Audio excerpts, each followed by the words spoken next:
সাফ কথা।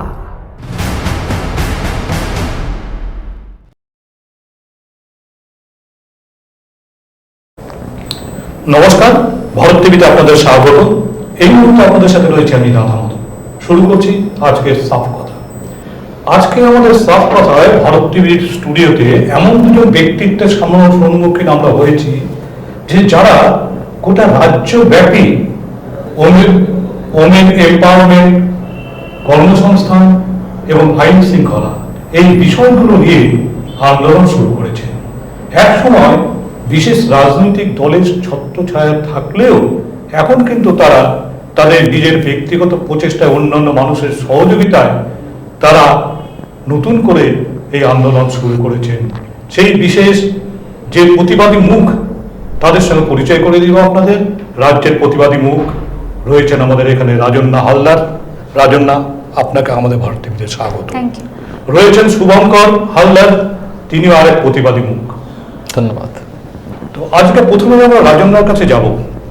রাজন্যা, আমরা তো রাজন্যা হালদার নামটি প্রথম দেখেছিলাম যে বিভিন্ন টিভিতে বিভিন্ন সময়ে 21শে জুলাই এই সব কিছু মমতা বন্দ্যোপাধ্যায়ের পাশে রাজন্যা হালদারকে দেখা যেত, এবং তারপর হঠাৎ করে দেখা গেল যে এই তৃণমূল থেকে বিচ্যুতি হয়ে নতুন করে একটা আন্দোলন, নতুন করে মানুষের পাশে একটা দাঁড়ানো, সেই আর্জি করার সময় থেকে আমরা দেখলাম যে একটা প্রতিবাদী মুখ নতুন রাজ্যে চলে এলো। তো আজকে যে নতুন করে যে আন্দোলন, আজকের উদ্দেশ্যটা কি আন্দোলন? রায়গঞ্জে আপনার পদার্পণ কেন হলো একটু যদি বলেন। পশ্চিমবঙ্গের বর্তমান যা অবস্থা, সেই অবস্থা দাঁড়িয়ে আমি একটাই কথা স্পষ্টভাবে বলতে চাই, আমাদের রাজ্যের বুকে চাকরি, কর্মসংস্থান এগুলো একটা প্রহসন হয়ে দাঁড়িয়েছে। আপনি বাইরের রাজ্যে কারোর কাছে গিয়ে জিজ্ঞাসা করবেন, আমাদের রাজ্যের প্রজন্ম, আগামী প্রজন্ম, আমাদের প্রজন্ম, এই পুরো প্রজন্মটাই বাইরের রাজ্যে চাকরির জন্য যাচ্ছে। তারা এবং এদের এই যারা বাইরের রাজ্যে যাচ্ছে চাকরির জন্য, তাদেরকে প্রশ্নের সম্মুখীন হতে হচ্ছে যে কেউ বঙ্গাল में নকরি নেই হ্যাঁ, কলকাতায় চাকরি নেই, পশ্চিমবঙ্গে চাকরি নেই। তো আমাদের কাছে প্রথম এবং প্রধান উদ্দেশ্য ছিল কর্মসংস্থান, যে উদ্দেশ্যে আমরা অটল এবং অনড়। আর দ্বিতীয় উদ্দেশ্য আর একটা খুব মানে ক্লিশে ভাবনা দেশে এবং বিদেশে পশ্চিমবঙ্গকে নিয়ে তৈরি হয়েছে। পশ্চিমবঙ্গর আইডেন্টিটি হয়েছে আরজিকর।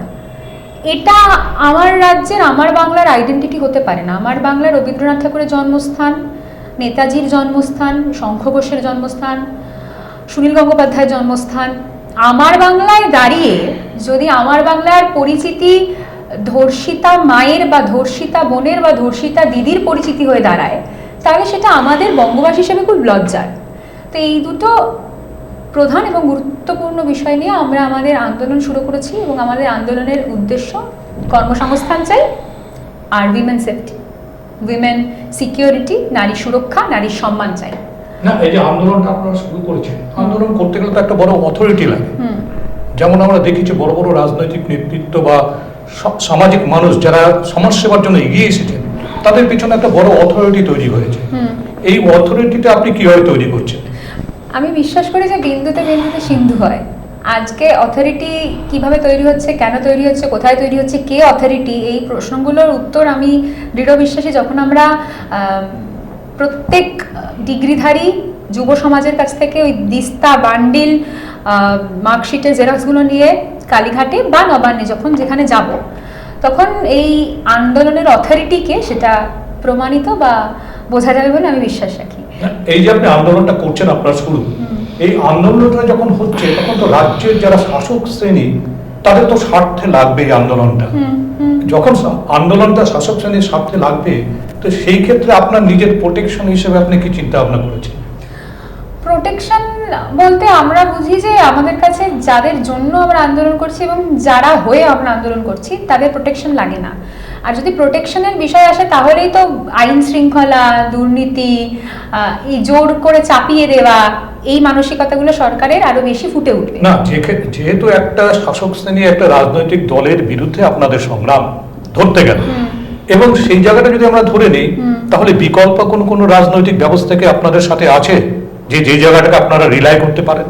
না, আমরা মনে করি এই মুহূর্তে দাঁড়িয়ে এটা তো অ্যাপলিটিক্যাল একটা ব্যানারে অনুষ্ঠান হচ্ছে, এবং আমরা ইন্ডিভিজুয়ালি প্রত্যেক রাজনৈতিক তৃণমূল বিরোধী, সরকার বিরোধী প্রত্যেক রাজনৈতিক দলের কাছে গিয়েছি, তাদের সঙ্গে কথা বলেছি এবং তাদের স্বতঃস্ফূর্ত অংশগ্রহণ আমরা উপলব্ধি করেছি এবং তারা আসছেও আমাদের এই মিছিলে, তারা স্বতঃস্ফূর্ত অংশগ্রহণ দেখাচ্ছে। এক্ষেত্রে কোনো পার্টিকুলার দলকে আমরা বলতে পারি না যে এরা আমাদের সমস্ত রাজনৈতিক দল সাপোর্ট করতে পারে, আসতে পারে আপনাদের আন্দোলনে। আর আরেকটা খুব গুরুত্বপূর্ণ কথা আমার মনে হয়, যখন সেফটি সিকিউরিটি নিয়ে প্রশ্ন উঠলো, আজকে সেফটি সিকিউরিটি দেওয়ার দায়িত্ব কার? পুলিশের, প্রশাসনের। আমি দৃঢ় বিশ্বাস রাখি, এটা আমার মনের কথা নয়, এটা আমার অন্তরের শুধু কথা নয়, এটা আমার চেতনার কথা।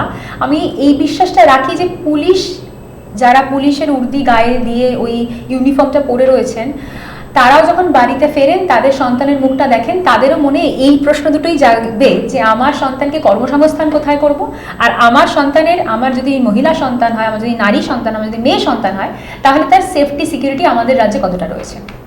আচ্ছা রাজম না, আরজিকর কাণ্ডের বিষয়টা আমরা যাই একটু, যেখানে আমরা দেখলাম যে আরজিকর কাণ্ড থেকে প্রতিবাদটা তোমার পথে শুরু হয়েছিল এবং সেক্ষেত্রে একটা ফিল্ম নিয়ে বোধহয় তোমার সঙ্গে একটু মনোমালিন্য হয়েছিল রাজ্য সরকারের, এবং সেই সাবজেক্টটা থেকে, এই জায়গাটা থেকে মানে কি ধরনের ফিল্ম তুমি করেছিলে এবং তোমার উপরে এই কোপটা কি করে পড়লো যদি একটু বলো।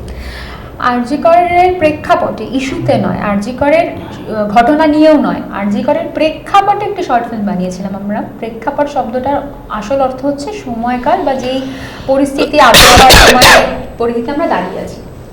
তো সেই প্রেক্ষাপটে একটি আমরা শর্ট ফিল্ম বানিয়েছিলাম। সেই শর্ট ফিল্মটার মুখ্য উদ্দেশ্য ছিল উইমেন এম্পাওয়ারমেন্ট, নারী সুরক্ষা, নারীর সেফটি, নারী সিকিউরিটি, এগুলো। তো এই উদ্দেশ্যে শর্ট ফিল্ম বানানোতে হঠাৎ করে কেন সরকার পক্ষের এত মর্মাহত হওয়ার কারণ হলো আমি জানি না। সরকার পক্ষ কেন এই শর্ট ফিল্মটি রিলিজ করাতে বাধা দিল আমি জানি না।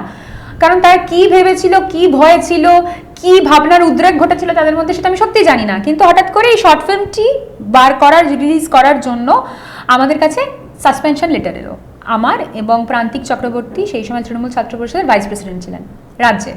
আমাদের দুজনের কাছে লেটার এলো এবং সেই লেটারে স্পষ্ট করে বলা হলো যে আমরা এই ধরনের অনৈতিক কাজ করছি, যেটা উচিত নয়, সেই কারণে সাসপেন্ড করা হয়েছে।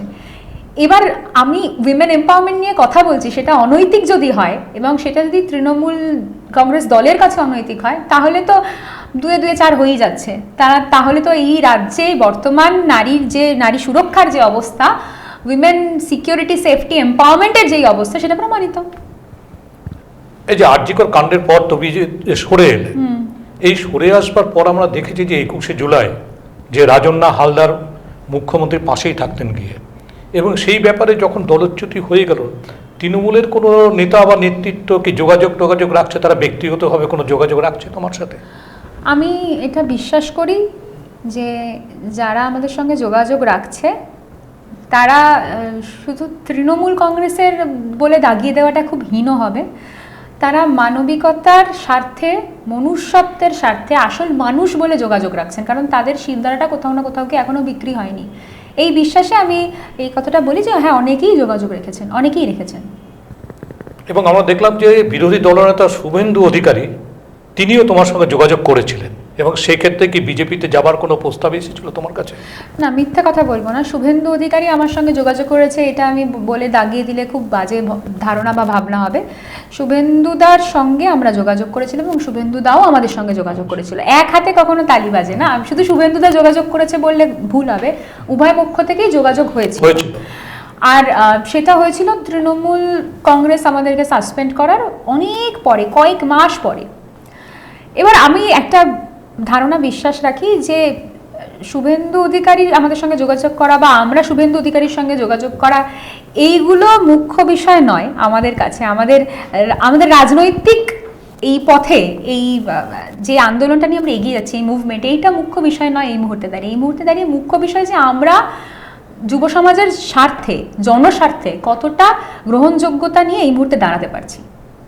আর আমি জাস্ট একটা কথা বলি এই ক্ষেত্রে, না আরেকটা জায়গাটা একটু আমি ছোট্ট করে বলছি যে এই যে আন্দোলন করতে গেলে পাশাপাশি তো আমাদের যারা পুরুষ শাসিত সমাজও যদি বলি আমরা, সেখানে তো পুরুষদেরও সহযোগিতা দরকার, এবং সেই ক্ষেত্রে শুভঙ্কর বাবুর মতো লোকরা তোমাদের পাশে এসে দাঁড়িয়েছে।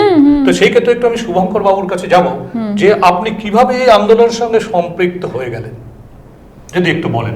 সম্পৃক্ত মানে বিষয়টা হচ্ছে বহুদিন ধরেই একটা আমার ভাবনা চলছিল যে পশ্চিমবঙ্গে যা চলছে বর্তমান পরিস্থিতিতে, মানে পশ্চিমবাংলার পশ্চিমবঙ্গ যারা মানুষজন, যারা ছাত্র যুব সমাজ, এই পশ্চিমবঙ্গের মানুষগুলোর যে মানে পার্সোনাল নিড, যেটা বেসিক নিড, সেই নিয়ে কোনো পলিটিক্যাল পার্টি তেমন কোনো কথা বলছিলেন না।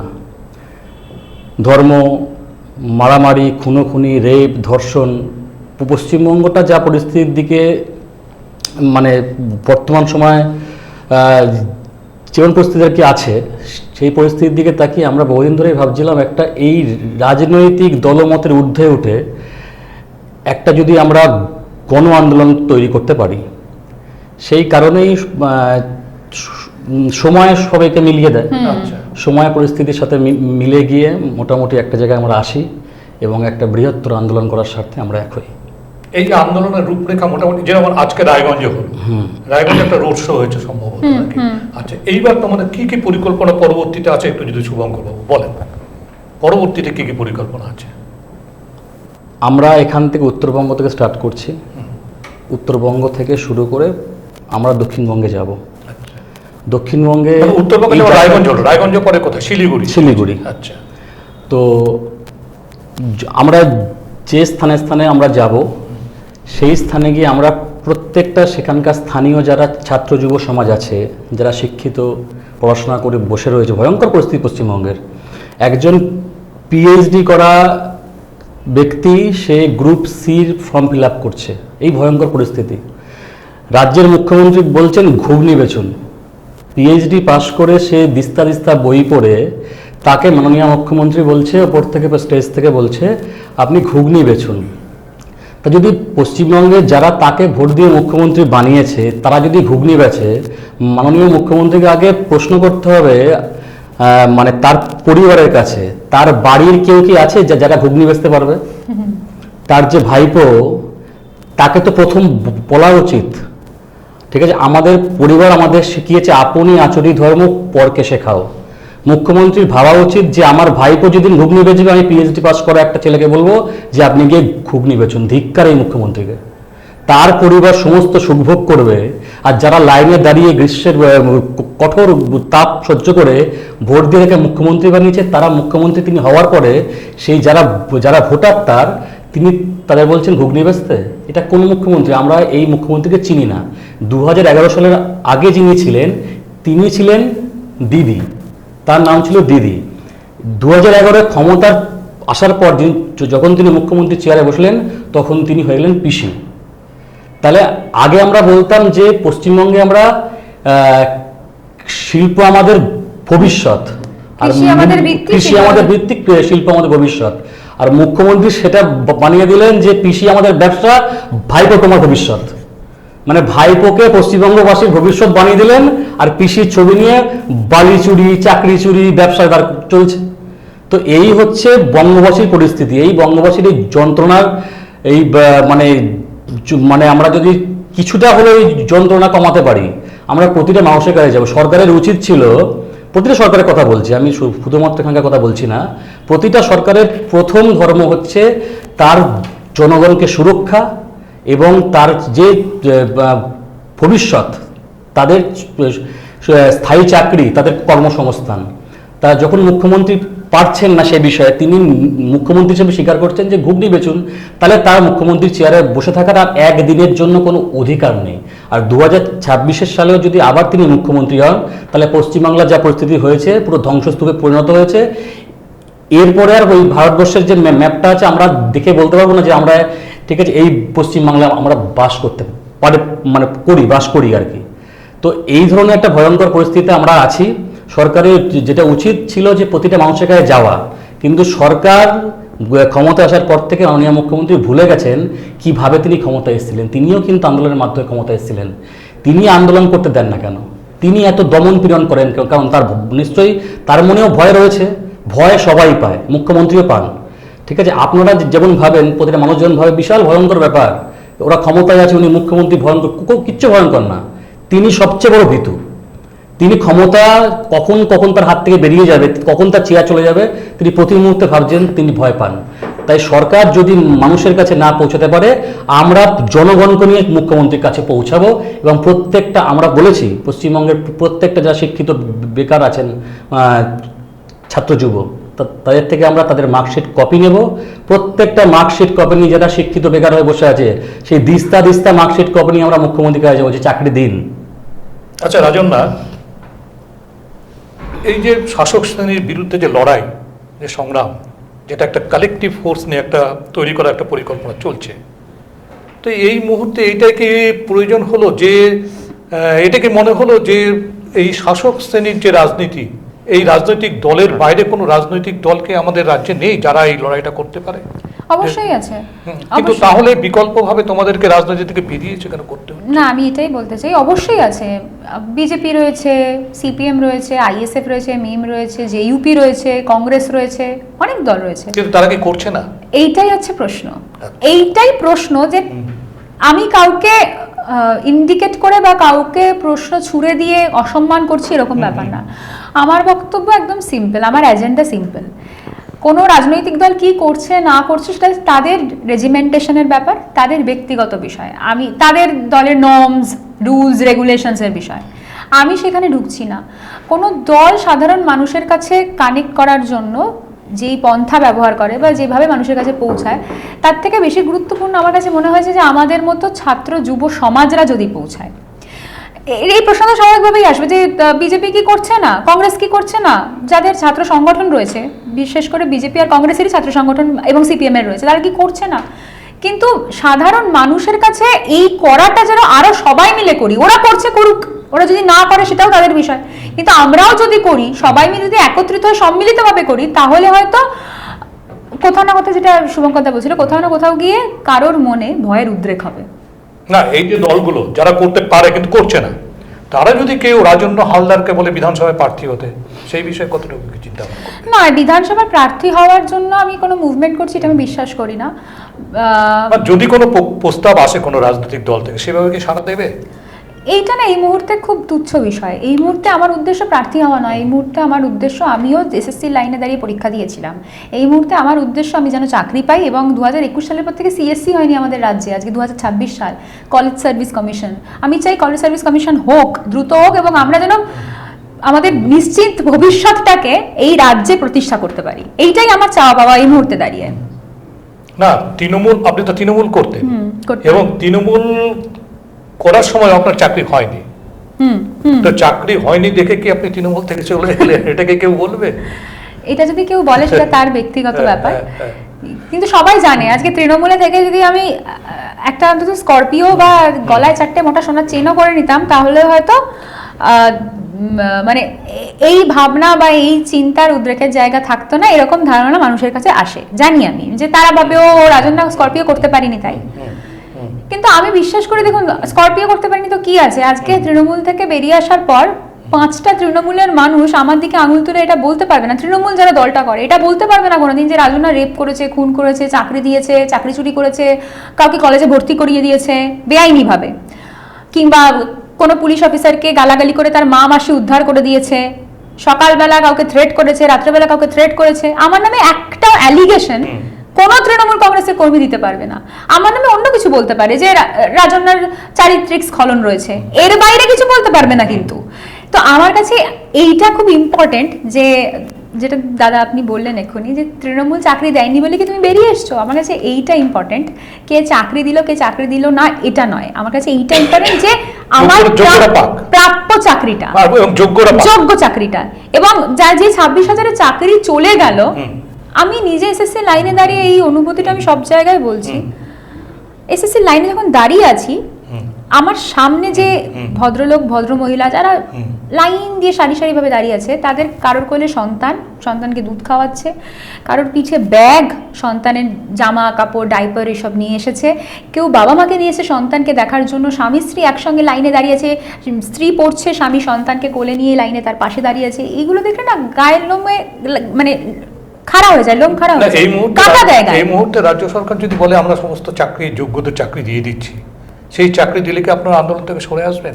আরো কিছু দাবি? না, শুধু আমাদের তো একটা উদ্দেশ্য না, যোগ্য চাকরি দিলে আমরা সব থেকে বেশি খুশি হব। যোগ্য চাকরি মানে যে কটা ভ্যাকেন্সি আছে সেই সব কটা ভ্যাকেন্সিতে যেন সঠিকভাবে নিয়োগ হয়, টাকার বিনিময়ে যেন নিয়োগ না হয়। এবং তার থেকেও গুরুত্বপূর্ণ শুধু সিএসসি এসএসসি নয়, আরও অনেক অনেক অনেক ডিপার্টমেন্ট আছে, সেই ডিপার্টমেন্টেও যেন চাকরির যে সঠিক যোগ্য পজিশন সেটা যেন সঠিক যোগ্য প্রাপ্য লোককে দেওয়া হয়, এটা আমাদের ডিমান্ড।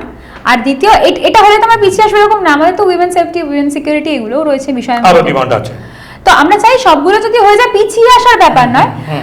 তবে আমি তো এটা বিশ্বাস করি, শুভঙ্কর দাও বিশ্বাস করবে কিনা জানি না, এই মুহূর্তে দাঁড়িয়ে যে পরিস্থিতিতে সরকার নিয়ে গেছে, পরিস্থিতি যেভাবে নিয়ে গেছে, এই ইমিডিয়েটলি সুরাহা তারা করতে পারবে না। যদি করতে পারে তাহলে বুঝবো ভগবানের সমান তারা।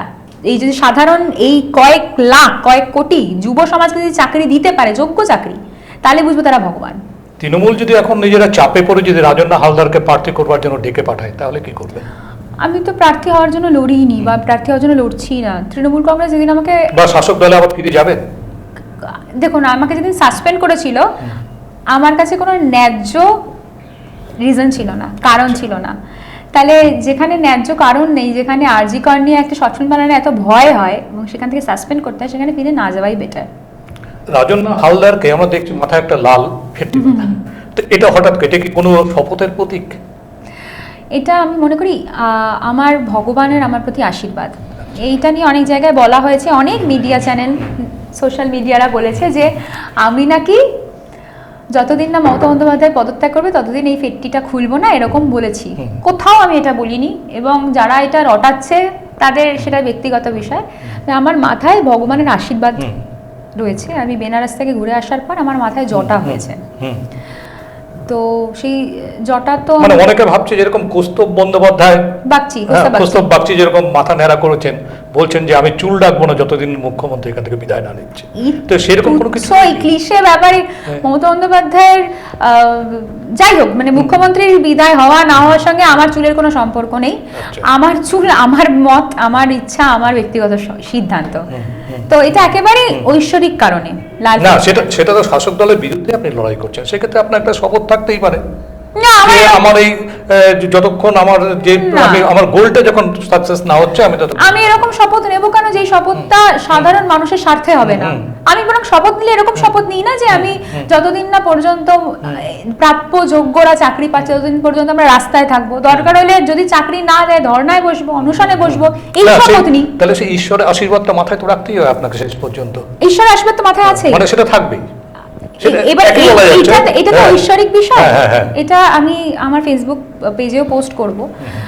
এটা তো ঐশ্বরিক বিষয়, এটা আমি এবং আমার ঈশ্বর তারা দুজন জানবো। বাকি আমি লোককে কেন জানাতে যাব আমার মাথায় কি হয়েছে না হয়েছে, আমি কেন ফেট্টি বাঁধবো, স্কার্ফ পরবো, এটা আমার বিষয়। আচ্ছা শুভঙ্কর বাবু, রাজন্যার পাশে আপনি যখন এসে দাঁড়ালেন, তো শাসক শ্রেণী থেকে কি আপনাকে কোনো রকম বিরূপ মন্তব্য বা বিরূপ কোনো কার্যকলাপের মুখোমুখি হতে হয়েছিল?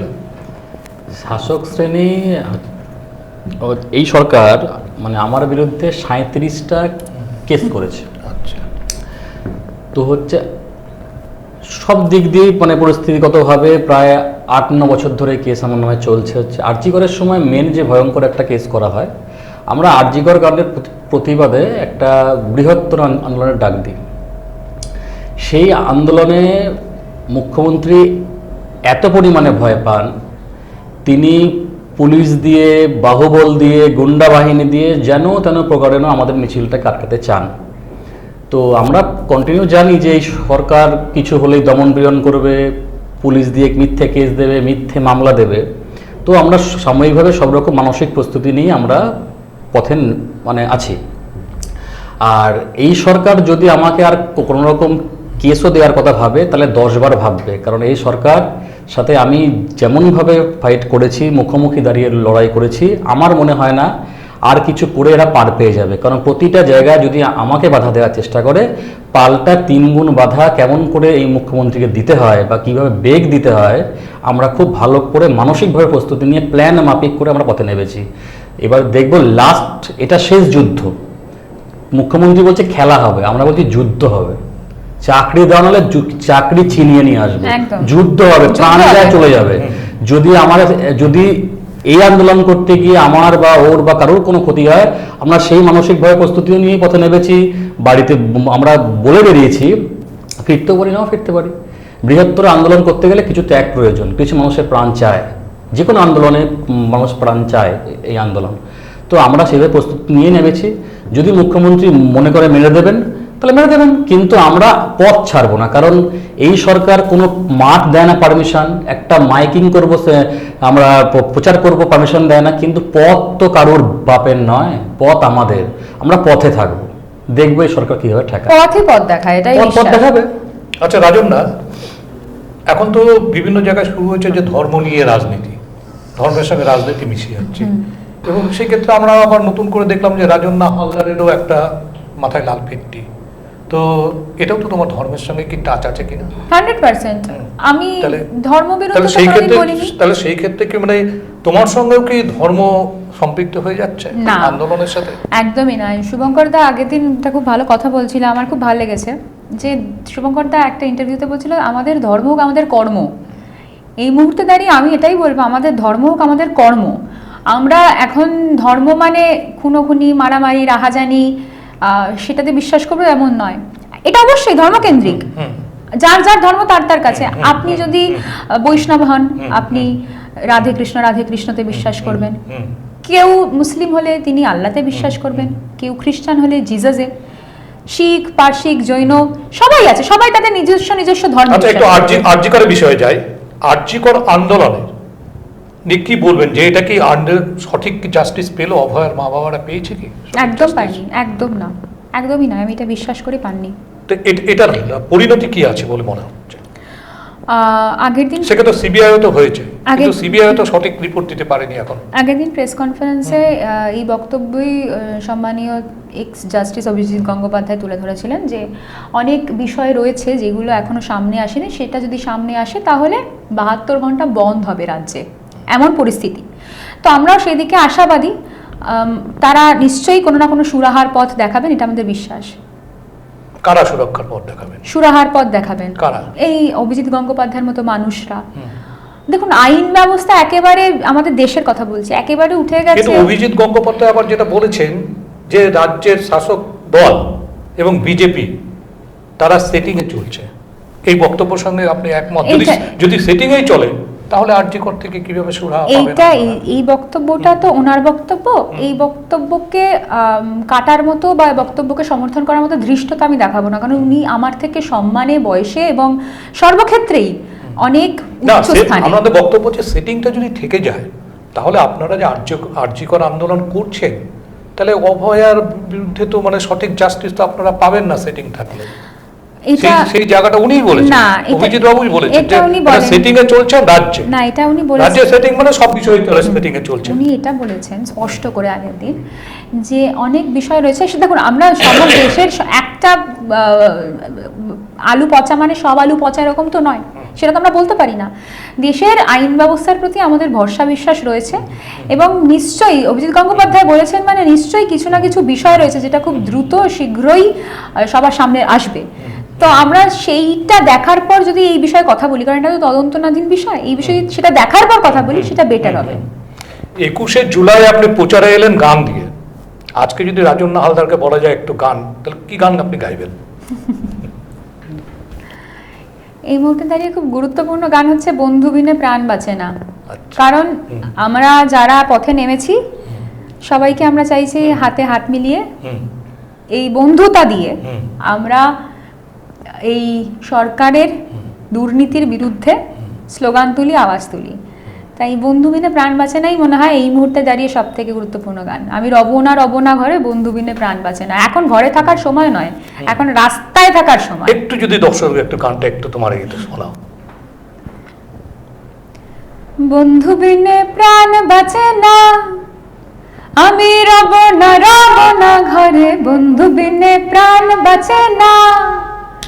এগো বন্ধু বিনে প্রাণ বাঁচে না, এগো বন্ধু বিনে প্রাণ বাঁচে না, না না না গো বন্ধু বিনে প্রাণ বাঁচে না।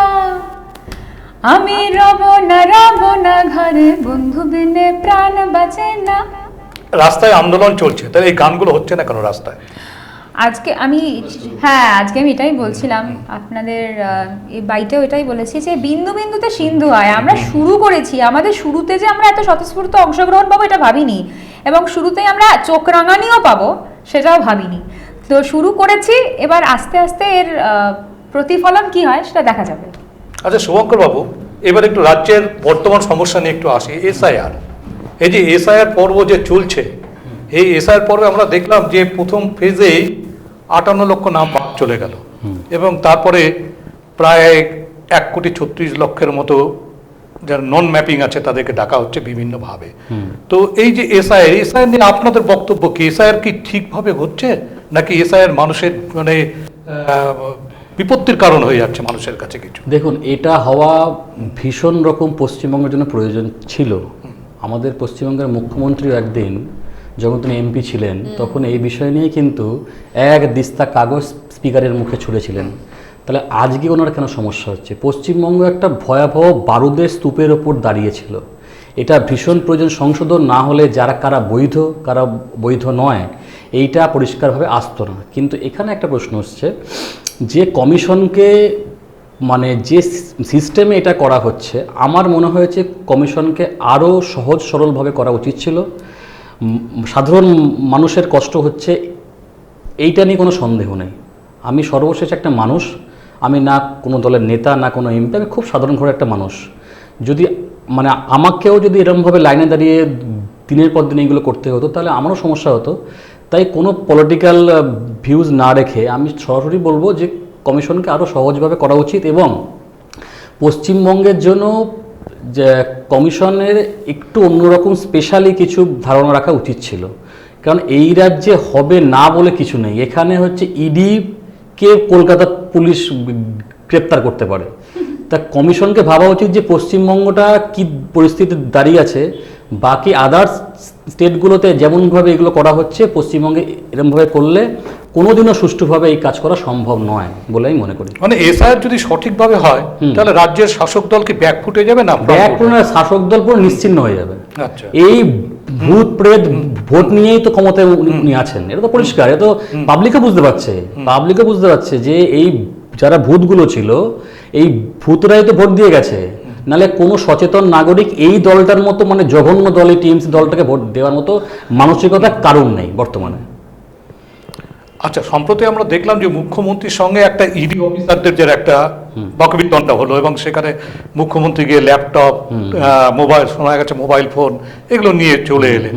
এবং এই যে ঘটনাটা ঘটে চলছে, যেটা এখনো সুপ্রিম কোর্টে পেন্ডিং আছে কেসটা, এবং এই ক্ষেত্রে মুখ্যমন্ত্রী কতটুকু ব্যাক ফুটে গেছে বা ফ্রন্ট ফুটে, কি মনে হচ্ছে আপনার? দেখুন, মুখ্যমন্ত্রী কতটা ব্যাক ফুটে ফ্রন্ট ফুটে সেটা সবাই বুঝতে পারছে। মুখ্যমন্ত্রী ব্যাক ফুটে বলেই তার যখন মন্ত্রিসভার শিক্ষামন্ত্রী পার্থবাবু যখন গ্রেপ্তার হলেন তখন তিনি একবারও যাওয়ার প্রয়োজন বোধ করলেন না।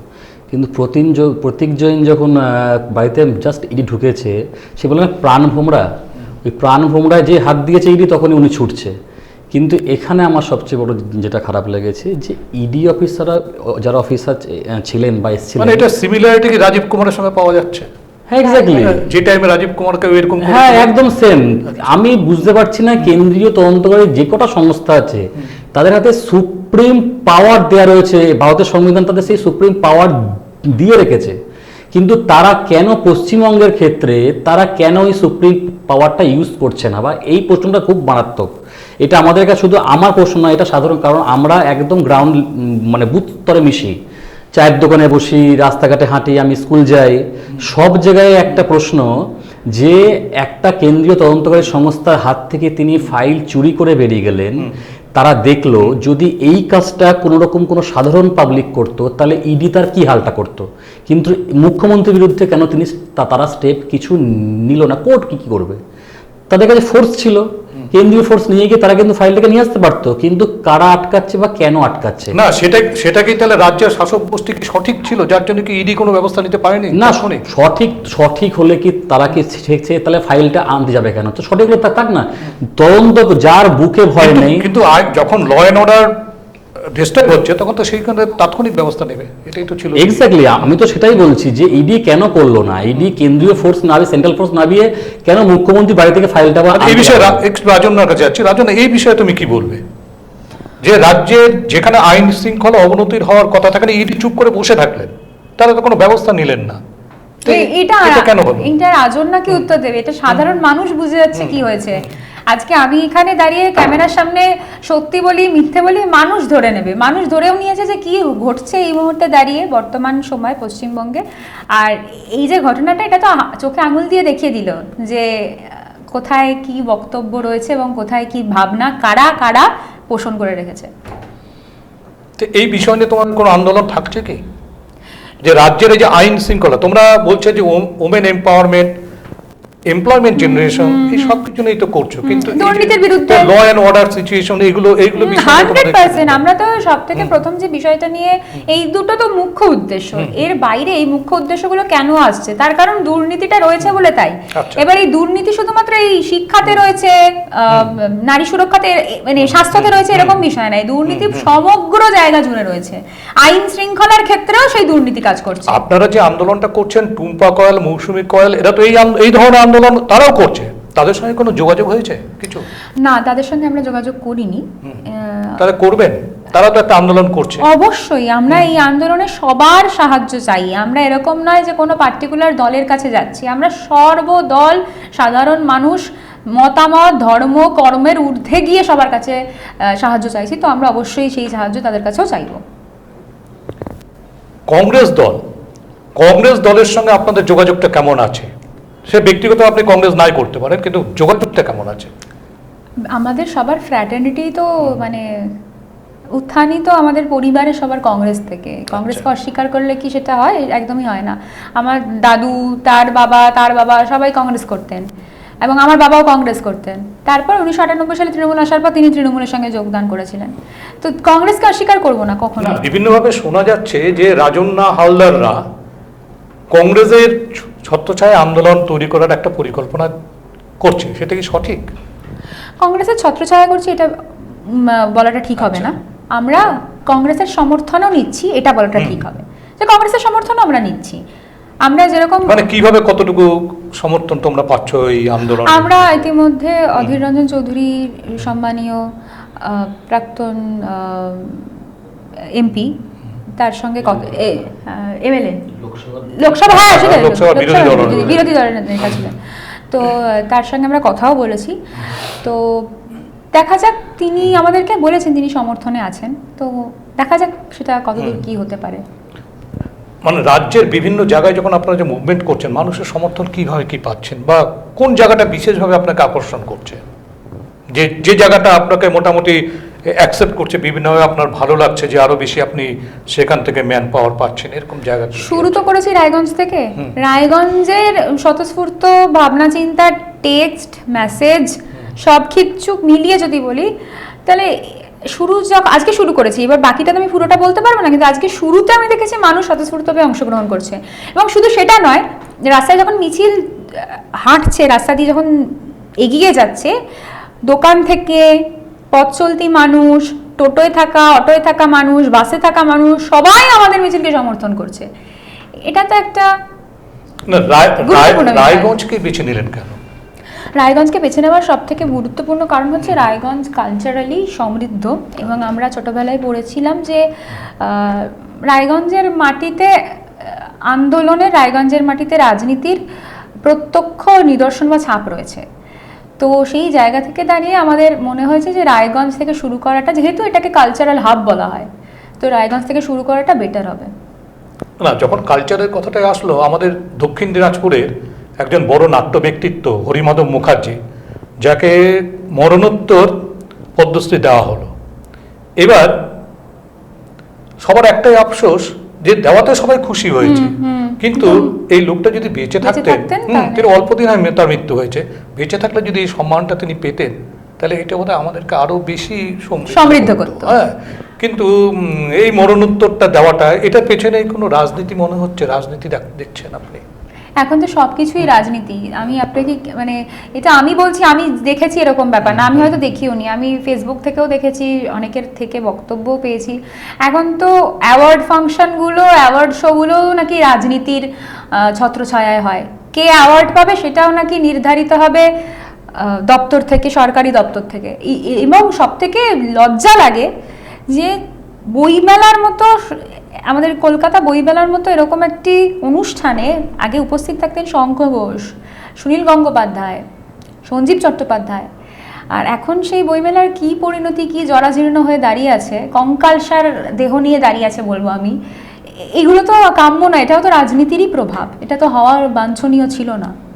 রাজ্যে বিধানসভা ভোট চলে আসছে, আর বেশি দেরি নেই। এবার সেক্ষেত্রে আমি ধরে নিলাম যে রাজন্য হালদার কোনো রাজনৈতিক দলে যাচ্ছেন না। যদি এখানকার বিভিন্ন জায়গার মানুষ কোনো জায়গা থেকে দাবি ওঠে রাজন্য হালদার ইন্ডিপেন্ডেন্ট বা নির্দল প্রার্থী হয়ে লড়াই করে, সেক্ষেত্রে কি আপনি রাজি আছেন? এটা তো সময় উত্তর দেবে। আপাতত আমি যেটা নিয়ে রাজি থাকি সেটা হচ্ছে মানে একটা প্রতিবাদী মুখ হয়ে আপনি নির্দল ভাবে লড়াই করতেই পারেন। হ্যাঁ 100% কেন করতে পারি না, কিন্তু সেটা সময় উত্তর দেবে। দেখুন, লড়াই তো আমি আজকে চাই লড়াই করব বললেই তো লড়াই করা যায় না। লড়াই করার জন্য মানসিক, শারীরিক এবং খুব গুরুত্বপূর্ণ অর্থনৈতিক, এই তিনটে ব্যাকআপ প্রয়োজন। তো এই তিনটে ব্যাকআপ যদি আমার কাছে এই মুহূর্তে না থাকে, তাহলে আমি দাঁড়িয়ে জিতবো এই ধারণা নিয়ে আমি এগোতে পারবো না। আমার কাছে যদি ধারণা এই থাকে যে আমি এই মুভমেন্টটাকে সাকসেসফুল করব, তাহলে আমি ইজিলি দাঁড়িয়ে জিততে পারবো। এতদিন তৃণমূল করে তৃণমূল থেকে কি শিক্ষা আপনি পেয়েছেন? তৃণমূল করে এই শিক্ষাটা পেয়েছি যে ইস যদি আমি একটু চুরি করতে পারতাম, ইস যদি আমি একটুখানি গলায় মোটা সোনার চেন নিয়ে ঘুরে বেড়াতে পারতাম, বা রেপ, খুন, রাহাজানি, মারামারি, অন্তত থ্রেটও যদি দিতে পারতাম নিদেন পক্ষে, তাহলে হয়তো আজকে আমার ভবিষ্যৎটা তৃণমূল কংগ্রেসের হাত ধরে কোথাও না কোথাও নিশ্চিত হয়ে যেত। না, একটু আপনার মনে ইচ্ছে জাগেনি আমি নতুন ভাবে তৃণমূলকে দেখব, সেরকম কিছু? একটা পচে যাওয়া টমেটোকে আপনি কখনোই, গন্ধ বেরিয়ে গেছে, আমি টমেটো উদাহরণ ছেড়ে দিলাম, টমেটো তাও তো কাজে লাগে, আপনি পচে যাওয়া ডিমের কথা ভাবুন। পচে যাওয়া ডিমকে আপনি কোনোদিন আবার তার পুনরুদ্ধার করে পুনর্জীবিত করতে পারবেন? তার পুনর অবস্থায় নিয়ে আসতে পারবেন? কোনোদিন পারবেন? সম্ভব? গন্ধ বেরোচ্ছে সেটা থেকে, মানুষরা খাবেও না, রান্নাও করবে না, ফেলে দেবে, এমন জায়গায় ফেলবে যেন যেখান থেকে দুর্গন্ধটাও তাদের কানে না আসে বা এই নাকে না আসে। তাই তৃণমূল কংগ্রেসের এই যে পুনর্জীবিত বা এই যে কথাটা বলে নতুন ভাবে দেখা, সেটা এই মুহূর্তে সম্ভবই নয়। না, তৃণমূলের নজরে ভালো কে কে আছে আপনার নজরে? একটা কিছু ভালো না থাকলে দলটা চলছে না, দলটা তো অনেকদিন আগে নষ্ট হয়েছে। 100% আর দলটা চলছে সেরকম আমাদের ভোটে। কিছু ভালো লোককে তো আপনি পেয়েছেন, তারা কারা? সেটা তৃণমূল কংগ্রেসে অনেকে ব্যক্তি, তারা তৃণমূল কংগ্রেস বলে বলবো না, তারা ব্যক্তিগত স্তরে আমার মনে হয় তারা যথেষ্ট ভদ্রলোক, সাহায্য করে সব মানুষের পাশে দাঁড়ায়। এই মুহূর্তে দাঁড়িয়ে আমি এটা বলা মানে এখানে কোথাও না কোথাও গিয়ে যেহেতু তারা তৃণমূল কংগ্রেসের সঙ্গে যুক্ত এবং এই পুরো দলের বিরুদ্ধে, সরকারের বিরুদ্ধে, প্রশাসনের বিরুদ্ধে আমাদের লড়াই, কোথাও না কোথাও কি আমাদের আন্দোলনের ধারণাটা, উদ্দেশ্যটা খাটো হয়ে যাবে। আমি তাই এই বক্তব্যটা এইখানে আপনি তো আপনি তো মমতা বন্দ্যোপাধ্যায়কে মা বলেই ডাকতেন একসময়, দেখেছি। তখন কি কি ভালো জিনিস দেখেছিলেন? আমি মা বলে ডেকেছি, তিনি কি সন্তান বলে ভেবেছেন? আমি মা বললেই তো মা হলেন না, তাকে তো সন্তানের গুরুত্ব, সন্তানের অসুবিধা, সুবিধা, মর্যাদা, কিন্তু সেটা আপনার বুঝতে এত দেরি হলো কেন? আমি মনে করি দেরি হয়নি, সঠিক সময় বুঝেছি। 2024 সালে যখন আমি এই আরজিকর কাণ্ডতে বুঝলাম। না, তাহলে এই মা সৎমা হলো কি কি কারণে যদি বলেন? মাকে সৎমা করা যায় না, সৎমাকে মা বানানো যায়। মা কখনো সৎমা হতে পারে না। যে জন্মদাত্রী মা হয় বা যে অনুভবের মা হয়, সেই মা কখনো সৎ হতে পারে না। মায়ের ফিলিংস তো সন্তানের জন্য ছিল না, তো সেই ক্ষেত্রে তো আপনাকে সন্তান, আমি একা সন্তান কেন? আমি একা রাজন্যার কথা বলছি না, এরকম হাজার হাজার রাজন্যারা রাস্তায় পড়ে আছে, রাস্তায় আন্দোলনে বসে আছে, তারা হাজার হাজার কয়েক বছর ধরে চাকরির জন্য শুধুমাত্র দুটো হাত পেতে বসে আছে, যে তাদেরকে ভিক্ষা নয়, ভাতা নয়, চাকরি দেওয়া হোক, তাদের যোগ্য অধিকারের চাকরি। তাহলে তিনি কি সেই সন্তানদের দেখেছেন? তিনি তো মুখ্যমন্ত্রী, তাকে তো সেই সন্তানদেরও দেখতে হতো। তিনি যখন সেই সন্তানদেরই দেখেনি, তিনি যখন আমাদের মতো সন্তানদের দেখেনি, তাহলে তিনি মা কি করে হলেন? আচ্ছা, শুভঙ্কর বাবুর কাছে একটু যাবো। শুভঙ্কর বাবু, সামনে তো বিধানসভা চলে আসছে, আর তো মেরেকোটে 3 থেকে 4 মাস, তারপরে তো বিধানসভা চলে যাবে। এই বিধানসভা ভোটের আগে এই যে সামাজিক বিষয়গুলো নিয়ে আপনারা বিভিন্ন জায়গায় মুভমেন্ট করছেন, বিভিন্ন রাজনৈতিক দল থেকে বিভিন্ন রকমভাবে আপনাদের কাছে কিন্তু প্রস্তাব আসবে বিভিন্নভাবে, তো সেই ক্ষেত্রে মানুষের কাছে আপনার প্রচারটা কি থাকবে? আপনার রাজনীতির বাইরে গিয়ে মানুষের কাছে কি কি প্রচার করবেন? প্রস্তাব তো এসছে, আসেনি বলবো না, প্রস্তাব এসছে, এবং আমরা যারা প্রস্তাব দিয়েছে বা যাদের সাথে আমরা কথা বলেছি, তো আমরা একটা কথাই প্রথম দিন থেকে বলেছি, বিশেষ করে আমি বলে এসেছি যে আমি মনে করি না কোনো রাজনৈতিক আন্দোলনের মাধ্যমে পরিবর্তন সম্ভব, এটা আমি কখনোই মনে করি না। আমি মনে করি সামাজিক আন্দোলন যদি গড়ে ওঠে তবেই পরিবর্তন সম্ভব, মানুষ যদি জোটবদ্ধ হয়।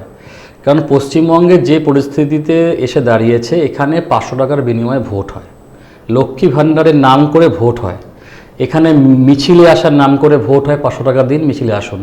যেখানে টাকার বিনিময়ে ভোট হয়, সেই রাজ্যে রাজনৈতিক আন্দোলন শুধুমাত্র দ্বারা কোনো দিন পরিবর্তন সম্ভব নয়।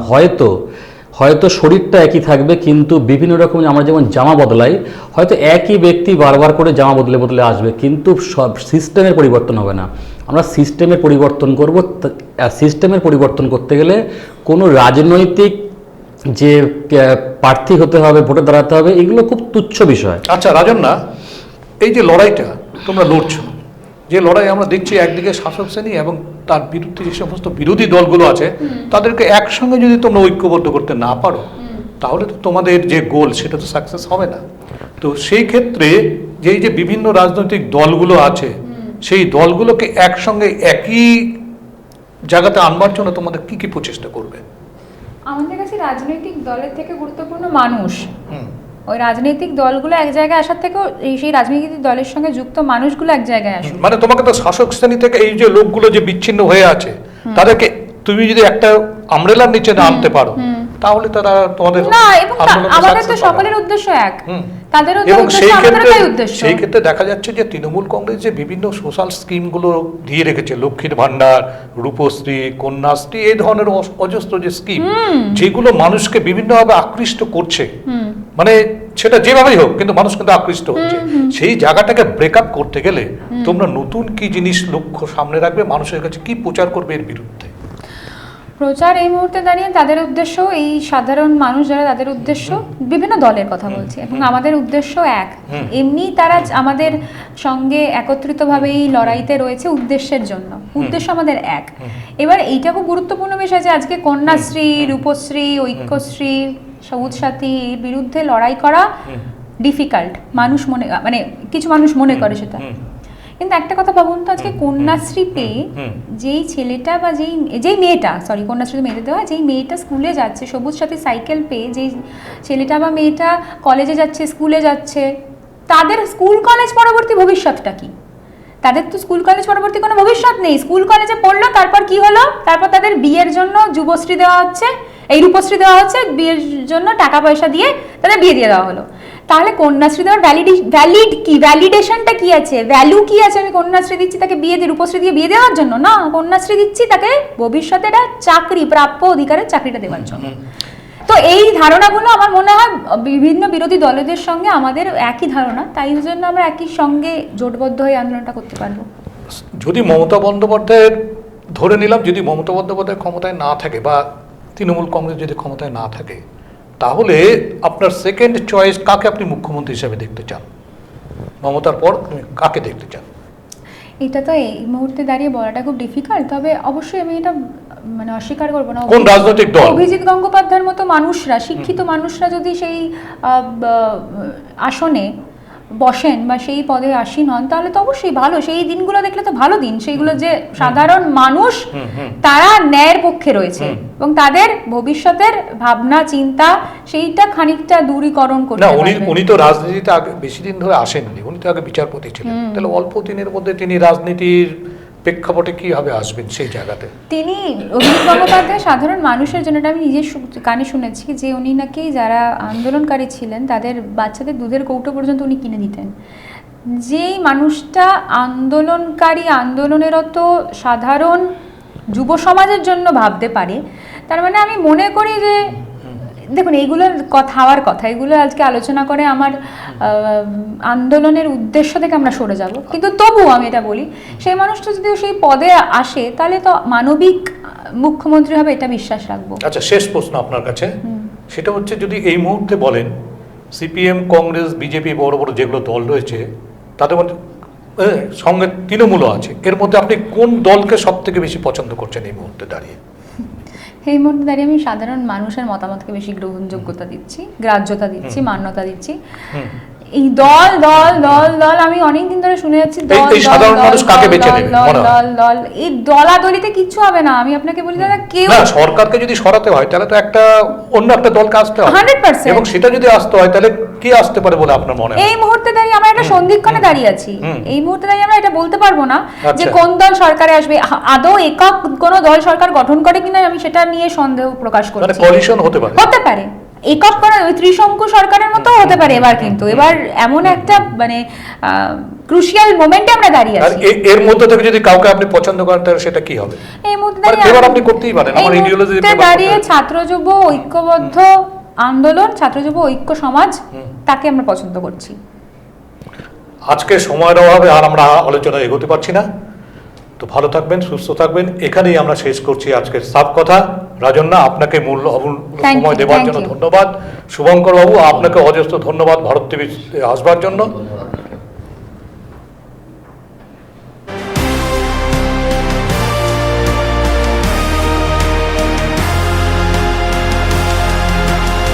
সাফ কথা। রেডিমেড পোশাকের মনকাড়া কালেকশন নিয়ে এবার হাজির রায়গঞ্জের বসন্ত স্টোর্স। একই ছাদের নিচে পেয়ে যাবেন লেহেঙ্গা, চুড়িদার, শাড়ি, ব্লেজার সহ ছোট বড় সবার মনের মতো পোশাক। তাই আর দেরি নয়, আজই আসুন বসন্ত স্টোর্সে। আমাদের ঠিকানা বিধাননগর মোড়, NS রোড, রায়গঞ্জ, উত্তর দিনাজপুর।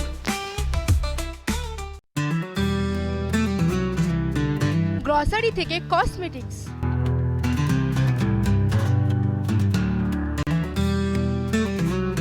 আপনার যে কোনো প্রয়োজনীয় জিনিস পেয়ে যাবেন একই ছাদের তলায়। আমাদের ঠিকানা LIC মোড়, রায়গঞ্জ, উত্তর দিনাজপুর।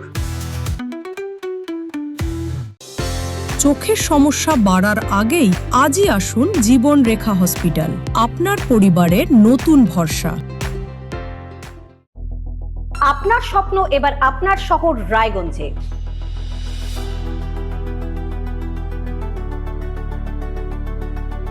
এবারে শক্তিশালী পালসার N160 আপনাদের স্বপ্ন পূরণের জন্য প্রস্তুত। সবচেয়ে কম দামে এবং আকর্ষণীয় ছাড়ে পেয়ে যাবেন আপনার স্বপ্নের বাইকটি। মাত্র 5,999 টাকা ডাউন পেমেন্টে করুন আপনার স্বপ্ন পূরণ। এছাড়াও থাকছে 6,000 টাকা পর্যন্ত ডিসকাউন্ট এবং 10 বছরের ওয়ারেন্টি ও 2 বছর ফ্রি সার্ভিসের সুবিধা। সাথে থাকছে আরও অতিরিক্ত সেভিংসের সুযোগ। তাই আজই আসুন বাজাজ হুইলসে। আমাদের ঠিকানা পূর্ব অশোকপল্লী, পুরনো জাতীয় সড়কের পাশে, রায়গঞ্জ, উত্তর দিনাজপুর। রায়গঞ্জের উন্নয়নে কি এক হবে শাসক বিরোধী? ঝগড়া নয়, রাজনৈতিক বিতর্ক দেখুন সাব কথায় ভারত টিভিতে। আমি রাধা মাধব, আমার সাথে দেখুন সাব কথা প্রতি রবিবার দুপুর 3টায়। যে কথা কেউ বলে না, যেদিকে কেউ তাকায় না, গভীর থেকে আরো গভীরে বিশ্লেষণ হবে এবার চুলচেরা।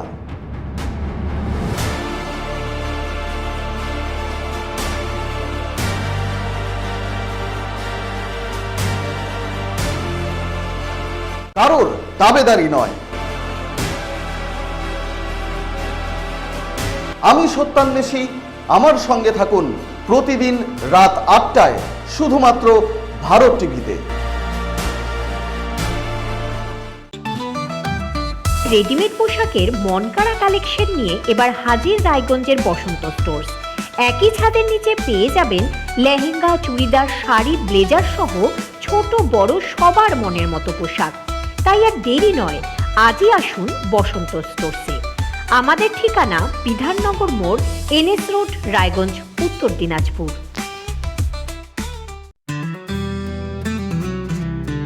গ্রসারি থেকে কসমেটিক্স,